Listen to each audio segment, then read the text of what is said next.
ఒక్కసారి ఈ వీడియో చూడండి. ఆడవాళ్ళ గొప్పళ్ళ మగవాళ్ళ గొప్పళ్ళ అన్న దానికి నిదర్శనం ఈ వీడియోలో. ఈ మాటల్లో ఒక్కొక్క దానికి ఒక అర్థం ఉంది. ఒక్కసారి వినండి. విన్న తర్వాత ఆడవాళ్ళ గొప్పళ్ళ మగవాళ్ళ గొప్పళ్ళ కామెంట్ చేయండి. ఆడ మొగ అనేది ఎప్పటికీ సమానం కాదండి. కాదు, ఎవరి ప్రత్యేకత వాళ్ళదే తప్ప ఎప్పుడు ఆడ మొగ సమానం కాదు. ఆడవాళ్ళు పిల్లల్ని అంటారు, మగవాళ్ళు అంటారా? మగవాళ్ళు బనీను నెక్కర్తో బయట వెళ్ళి నిలబడతారు, ఆడపిల్ల నిలబడగలుగుతా?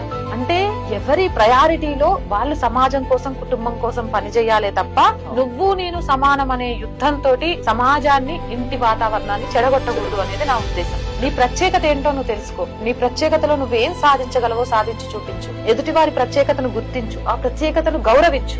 అంతవరకే తప్ప సమానత్వం అనేది ఎప్పటికీ ఉండదు. నా దృష్టిలో సమానత్వం అని చెప్పినా నేను అది అబద్ధం అనే అనుకుంటా. ఎప్పుడు ఆడా మొగ సమానం అనే దాన్ని నేను నమ్మను. ఎవరి ప్రత్యేకత వాళ్ళకు ఉంటది. నేను రెస్పెక్ట్ చేస్తా. నా ప్రత్యేకతను నా హస్బెండ్ రెస్పెక్ట్ చేయాలని చూస్తా, అలాగే నా హస్బెండ్ ప్రత్యేకతను నేను రెస్పెక్ట్ చేస్తా. అట్లా ఉండాలి తప్ప నేను నువ్వు సమానం.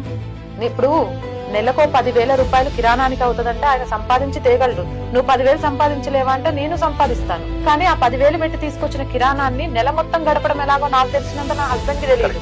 అలాగే 10,000 సంపాదించినప్పుడు కిరాణానికి తెచ్చినప్పుడు రేపు పిల్లల భవిష్యత్తు కోసం ఎలా దాన్ని చేయాలి అనే ఒక ప్లానింగ్ నా హస్బెండ్ కి తెలిసినంత నాకు తెలియదు. అలా ఎవరి ప్రత్యేకతలు వాళ్ళకుంటాయి. ఆ ప్రత్యేకతల్ని రెస్పెక్ట్ చేసుకున్నాము, ఆ ప్రత్యేకతల్లో మనల్ని మనం నిరూపించుకున్నామే తప్ప సమానత్వం అని ఇంకొకటని సమాజంలో అలజడులు సృష్టించి ఆడపిల్లల్ని కన్ఫ్యూజ్ చేసి వాళ్ళ జీవితాలను అయితే నాశనం చేయొద్దు అని చెప్తా.